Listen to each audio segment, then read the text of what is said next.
Assalamu alaikum wa rahmatullahi wa barakatuh, mes frères et sœurs.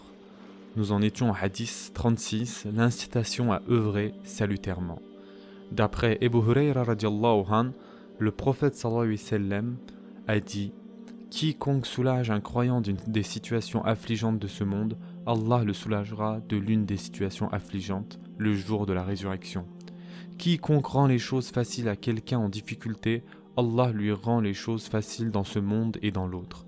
Quiconque couvre un musulman, Allah le couvre dans ce bas monde et dans l'autre. Allah aide son serviteur tant que celui-ci aide son frère. Celui qui parcourt un chemin à la recherche de la science, Allah lui facilite un chemin vers le paradis. Toutes les fois que les gens se réunissent dans l'une des maisons d'Allah pour réciter le livre d'Allah et pour l'étudier entre eux, la sérénité descend sur eux, la miséricorde les couvre, les anges les entourent de leurs ailes et Allah les mentionne devant ceux qui sont auprès de lui. Quant à celui que ses œuvres ont mis en retard, il ne sera pas mis en avance par son appartenance. Hadith Sahih rapporté par Muslim. Commentons maintenant ce hadith. Quiconque soulage un croyant d'une des situations affligeantes de ce monde. Cette situation peut être financière, familiale, touchant l'individu ou le groupe. Allah le soulagera de l'une des situations affligeantes le jour de la résurrection.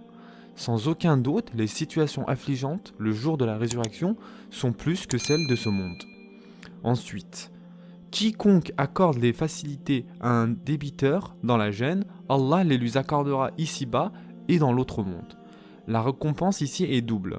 Elle a lieu en même temps dans ce monde, mais aussi dans l'autre. Quant à la dissipation des situations affligeantes, sa récompense a lieu seulement le jour de la résurrection, car les situations du jour de la résurrection sont énormes. Quiconque couvre un musulman, c'est-à-dire qu'il cache ses défauts des yeux des gens, que ce soit un défaut moral ou physique dans sa foi ou dans sa vie. Allah le couvre dans ce bas monde et dans l'autre. Il cache ses défauts des yeux des gens dans ce monde, mais aussi dans l'au-delà. Puis le prophète sallallahu alayhi wa sallam a dit une parole de synthèse: Allah aide son serviteur tant que celui-ci aide son frère. Allah le Très-Haut aide son serviteur proportionnellement à l'aide fournie par celui à son frère, dans la quantité, la qualité, mais aussi le temps. Dans un autre hadith qui va dans le même sens, il y a ceci: celui qui s'efforce de rendre service à son frère quand il est dans le besoin, Allah est là pour lui rendre service. Ensuite, celui qui parcourt un chemin à la recherche de la science, Allah lui facilite un chemin vers le paradis. Il s'agit là de la science religieuse. Il est clair que la voie qui mène au paradis, c'est la religion. Quand l'homme apprend la religion d'Allah, Allah lui facilite la voie vers le paradis. Toutes les fois que les gens se réunissent dans l'une des maisons d'Allah.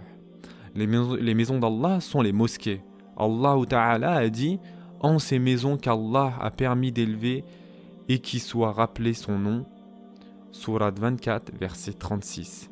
Il a dit: les mosquées n'appartiennent qu'à Allah. N'invoquez personne avec Allah. Sourate 72, verset 18. Il a aussi dit: est-il pire injustice que d'empêcher dans les mosquées d'Allah le rappel de son nom? Sourate 2, verset 114. Il a en effet attribué les mosquées à lui, car ce sont les lieux où on l'évoque.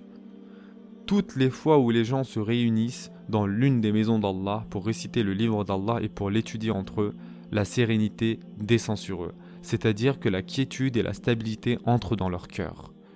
Allah les évoque devant ceux qui sont auprès de lui. Ceux qui sont auprès d'Allah sont les anges.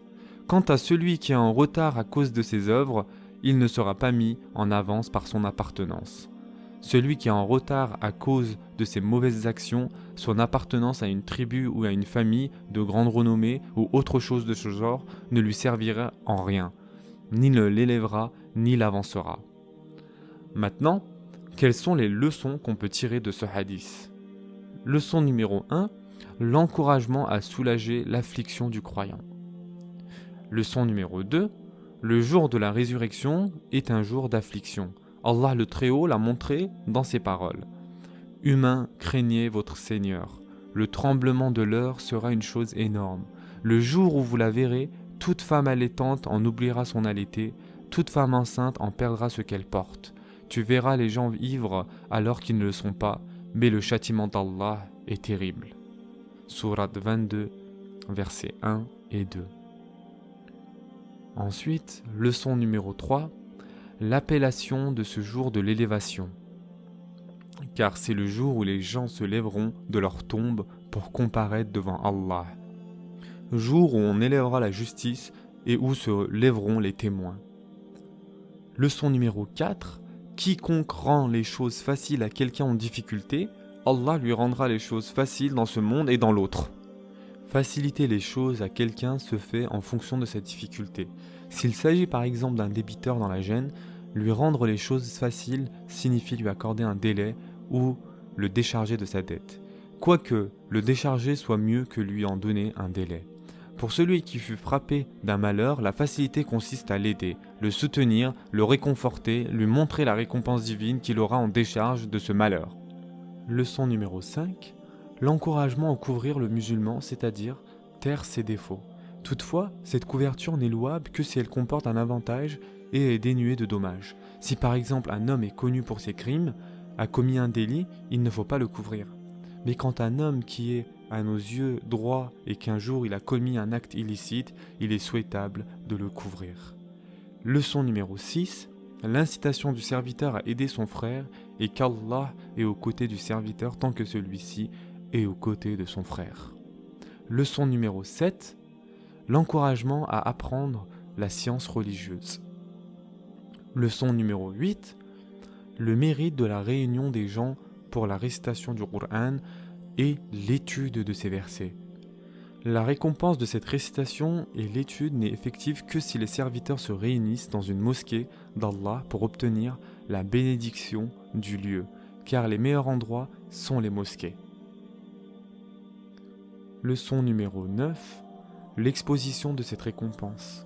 La sérénité descend sur eux, la miséricorde les couvre, les anges les entourent de leurs ailes, et Allah les mentionne devant ceux qui sont auprès de lui. Dans un hadith Qudsi, Allah Ta'ala a dit « Celui qui m'évoque dans une réunion, je l'évoque dans une réunion bien meilleure encore. » Leçon numéro 10. L'appartenance n'est d'aucune utilité en absence de l'œuvre salutaire. Et enfin pour terminer, leçon numéro 11. Il convient à l'homme de ne pas se laisser duper par sa personne, mais il doit s'intéresser à l'œuvre salutaire pour obtenir les hauts degrés auprès d'Allah Ta'ala. Prenez soin de vous mes frères et sœurs et à très prochainement, Inch'Allah.